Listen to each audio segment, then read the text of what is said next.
नमो नारायण सज्जनों। कई बार अनुभव में ये आया है, देखा जाता है कि हमारे द्वारा कुछ की हुई क्रियाओं का एक तो विशेष परिणाम हमको मिल नहीं पाता, विशेष फल हमको मिल नहीं पाता, जिसके चलते हम एक प्रकार के डिमोट हो जाते हैं, माने बैकवर्ड में हम आ जाते हैं। हमारी प्रगति होना चाहिए, उन्नति होना चाहिए, तो हमारी अवनति हो जाती है, हम पीछे हट जाते हैं। ये परिस्थितियाँ निर्ती हैं, ये परिस्थितियाँ नियत होती हैं, ये परिस्थितियाँ निर्मित होती हैं। हम क्या ऐसा करें जिससे इन परिस्थितियों से बचें और हमारी क्रिया का हमको सार्थक फल मिले। आज इस विषय पर चर्चा है। चैनल पर नए हो तो चैनल को सब्सक्राइब कर लें, वीडियो को अधिक से अधिक शेयर करें, प्रयास करें कि रुक करके कुछ क्षण वीडियो को अवश्य देखें। व्यर्थ की यहाँ वहाँ की बात तो सब आते ही हैं, चलते हैं, कुछ सारे गर्भित चीज़ों को सुनने में कोई कुछ चला नहीं जाता। 2-4-5 मिनट की चीज़ है। आइए इस विषय में चर्चा करते हैं। सज्जनों, सबसे पहले तो जो हमारी क्रिया चल रही है, चाहे वो नाम जप की, कई लोग सतत नाम जप करते हैं, वो क्रिया चलती हो, कई सिर्फ जप चलता है, हाथ में माला लगातार सतत जप चल रहा है, वो क्रिया चल रही है। इसके बाद कुछ दैनिक अनुष्ठान व्यक्ति साध लेता है, वैसे तो साप्ताहिक होते हैं पर दैनिक नियम कुछ व्यक्ति साध लेता है, वो चल रहे हैं। इस मध्यांतर हमको नोटिस ये करना है कि पूरी कार्यशैली में हमारे द्वारा क्या गलती, क्या त्रुटि हो रही है।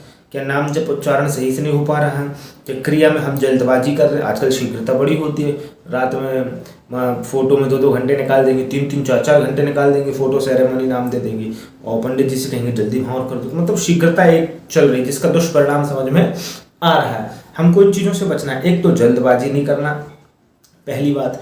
दूसरी बात, हम काम करते करते हमारे द्वारा बहुत सारी ऐसी चीज़ें होती हैं, व्यर्थ के क्रोध आते हैं, व्यर्थ की निंदा चुगली करते हैं, किसी का अपमान करते हैं, किसी का हड़प लेते हैं। अच्छा, हमारा दिमाग उसमें जा नहीं पाता क्योंकि मन के उस कॉलम में जहाँ शांति मिलनी है, मन ने अपना कब्जा जमा लिया, वहाँ से अंदर चीज़ लीक होने नहीं देता, जाने नहीं देता अंदर की कुछ एक आध बूंद भी चली जाए। धीरे धीरे धीरे धीरे धीरे जैसे दीवार में कोई ड्रिल करता है ना, तो बड़ी मुश्किल से धीरे धीरे धीरे फिर जाके उसमें आर पार दिखता। वैसे ही जब इसमें ड्रिल हम करते जाएंगे भगवान के सन्निकट रह करके, तो अंदर का जो कॉलम है वो खाली हो जाएगा। उसमें जब भगवान की कृपा का जल भरेगा तब हमको शांति का अनुभव मिलेगा। और धैर्यता मैं ये मानता हूँ, चाहे कोई भी कर्म करें, कदाचित फल नहीं मिल पा रहा तो क्या हम फल तक के लिए ईश्वर के सगे हैं? ठीक है ना, फल तो मिलेगा, निश्चित मिलेगा। कभी कुछ देरी से मिलता है, नहीं मिल पाता, कुछ समय बाद मिलता है। ये परिस्थितियां हो सकती हैं भले ही निर्मित, पर राघवेंद्र सरकार करुणा के सागर माने गए हैं, करुणा वरुणालय हैं। क्या? अकारण करुणा वरुणालय हैं। माना कोई कारण नहीं चाहिए उनको करुणा करने के लिए, अकारण करुणा वरुणालय हैं। वो निश्चित ही आप पर कृपा करेंगे। मतंग मुनि माता शबरी को बता करके गए कि राम आएंगे, तुम चिंता मत करना।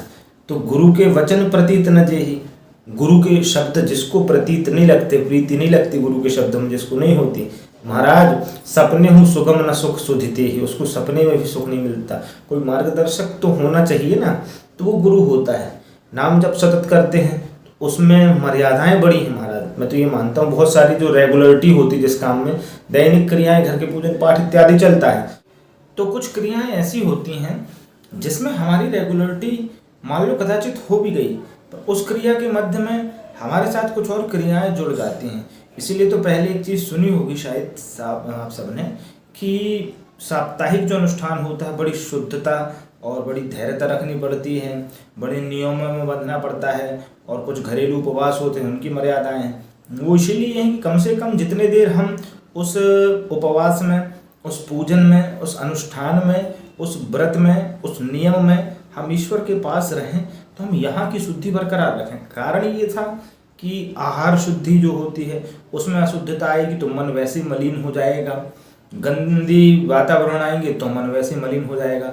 कुल मिलाकर के इस मन में ऐसे पदार्थों को प्रवेश नहीं कराना है जिससे हमारा वो नियम भंग हो। वो नियम भंग होता है तो फिर यहाँ का फल बट जाता है, और फल बटने की बहुत सारी चीज़ें होती हैं।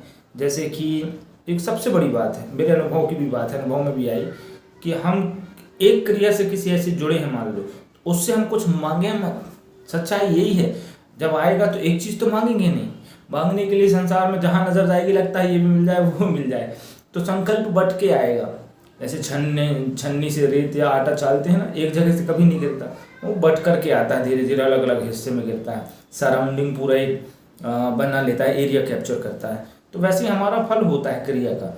हम कुछ ना मांगे, थोड़ा बहुत जो उनसे कृपा मांगनी उनकी बस उतनी, तो जहाँ उनको उचित लगेगा जिस पक्ष में, वो वहाँ पूरा इकट्ठा उठा करके हमको दे देंगे। इसीलिए कई लोगों को लगता है कि हमारे यहाँ अनुष्ठान हुआ कितने जल्दी सूट हो गया, कई लोगों को लगता है हमारे यहाँ हुआ फिर भी कोई असर नहीं। तो कहीं ना कहीं कुछ क्रियाएं रहती हैं, आप हम सबको मिलकर ये चीज़ समझनी पड़ेगी। इतनी सी बात होती है। बात अच्छी लगती है तो चैनल को सब्सक्राइब कर लिया करें और इस वीडियो को अधिक से अधिक शेयर करें। नमो नारायण।